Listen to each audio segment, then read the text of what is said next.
Hey, what is up, viewers? My name is SDSK, and welcome back to another episode of Cupid, a visual novel. Thank you guys once again for the awesome support in the series, and if you have missed the other episodes of the series, there'll be a link in the description below. Check it out. And with that said, let's continue our journey to fall in love in France. You idiot. He's different. He does not belong. You have felt it.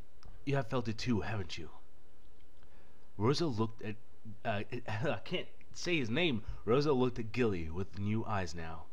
A hint of doubt slithered out from beneath her sadness.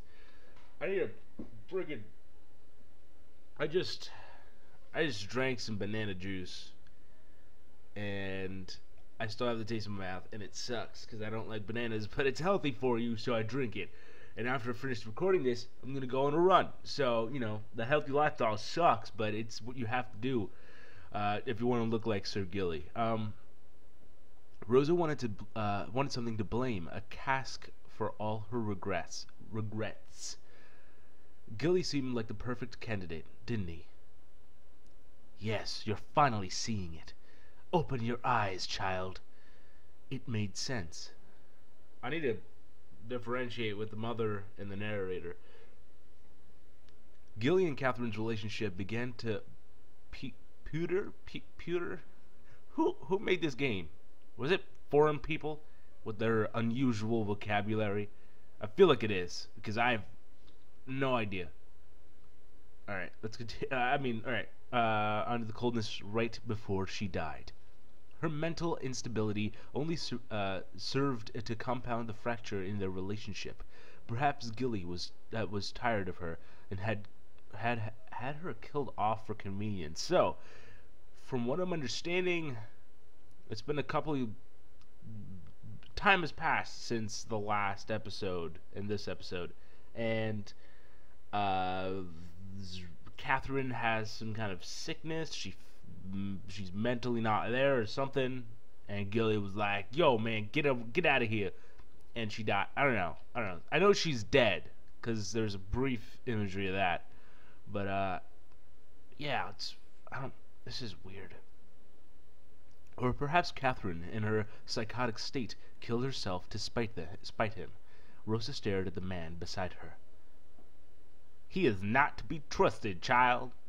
He is a demon. Gilly returned Rosa's angry stare with a resolute look. I know you must hate me, Rosa. Oh no, he's British, isn't he? I know you must hate me, Rosa. I am aware that I only aggravated Catherine's condition with my presence. I know the feeling when I am not wanted. He stood up, a hard yet kind look on his face.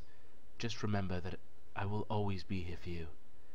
As much as I was there for Catherine, even though she spat me out. Rosa bit her lip. When Catherine had refused to eat, it had been Gilly who fed her and attended to her. Despite Catherine hurling abuse at him, he had tried to care for the sick woman himself. Lies! All lies! Keeping up appearances. Then this is what he was. What? This is Rosa. What's Rosa's freaking accent? Oh. Then what is it that he has done, mother? Catherine committed suicide. It was not by his hand that she died. Are you just gonna leave it at that? Look at his face and tell me you trust him wholeheartedly. Rosa tried to search for the answer in Gilly's eyes, but as always his face betrayed only few emotions. I don't know. Mother was screaming now. He killed her! I am sure he did! He freaking... And you're letting him get away with it? Please, my head hurts. And you say you loved her? You never loved her, you selfish child. I've always known you were this selfish. You're a monster. Shit. Just like your father. Stop.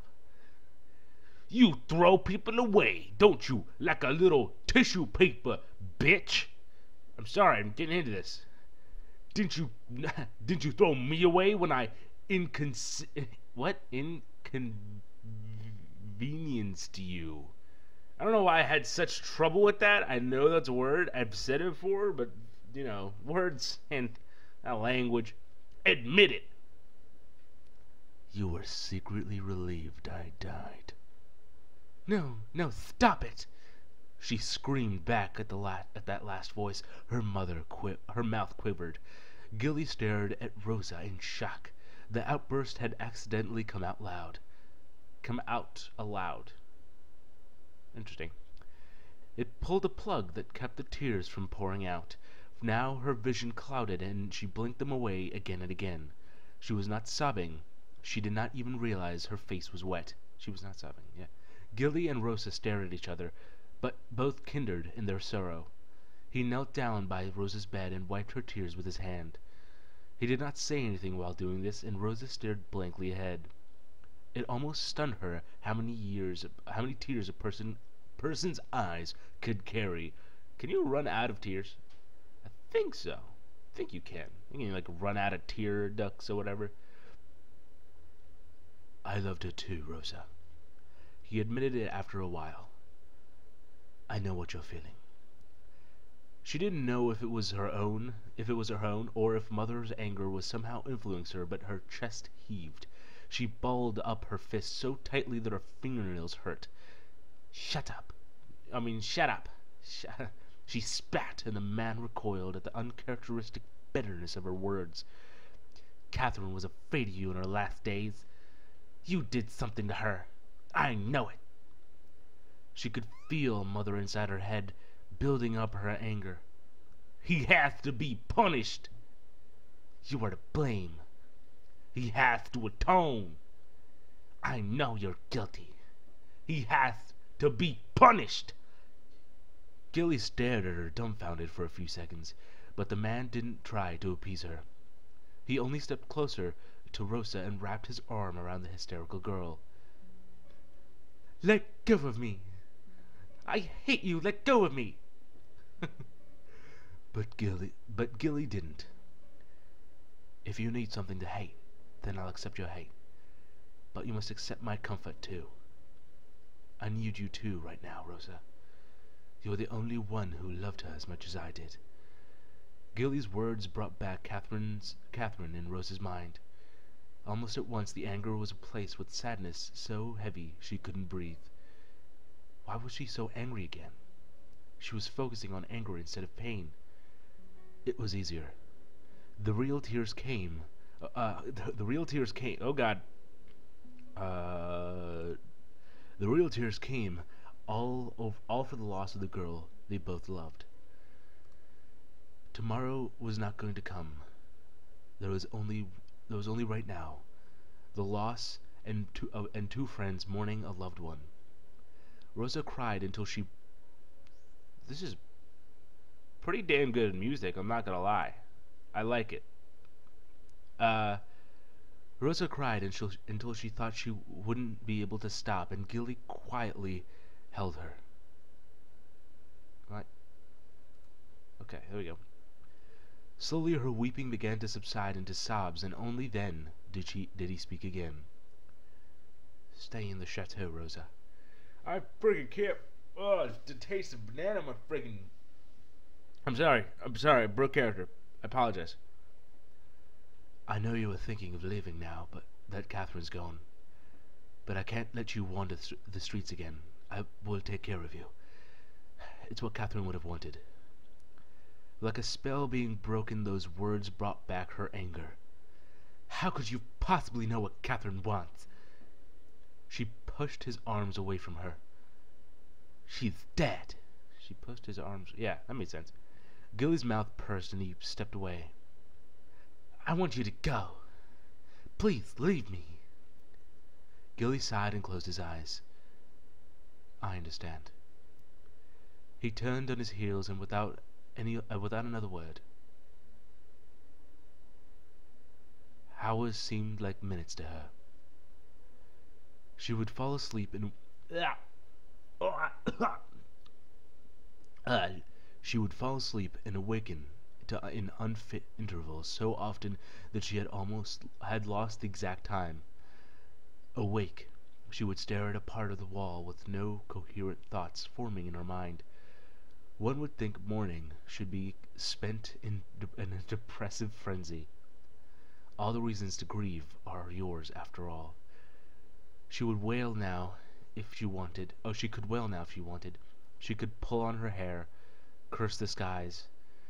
She could reminisce the past, admire the frailty of human lives. Unfortunately, it was something less poetic. Pain was simple. It was clean. It was a well-sharpened knife that sliced through the heart in one stroke. No blood, no mess. Empty. When tears were spent, there was just a hole where your heart has been. The hurt called out to you. It lingered. But since there was nothing there anymore, you couldn't find where the pain ended and you began. Rosa slept all day. The sun had gone down twice before she shifted from her bed. She stood up slowly, deliberately, with a purpose. "My child, you know I hurt when you hurt." Already a surge of power flowed within her, fueled by her grief.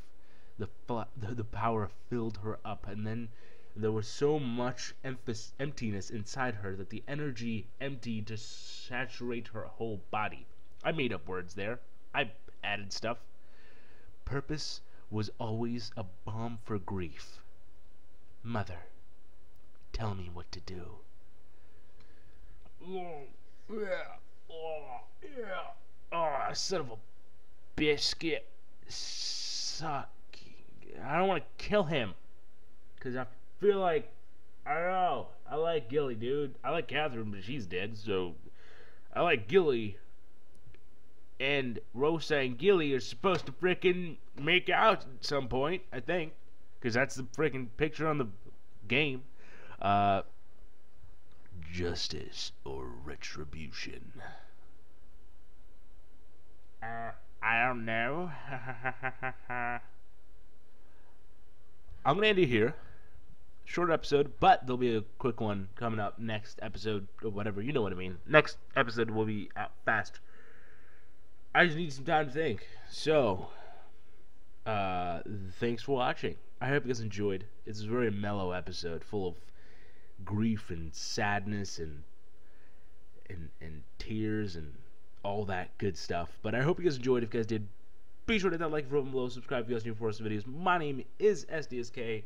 That's SDSK if you guys didn't know how to spell it. And I'll see your beautiful faces on the flip side. Banana Juice is coming back again.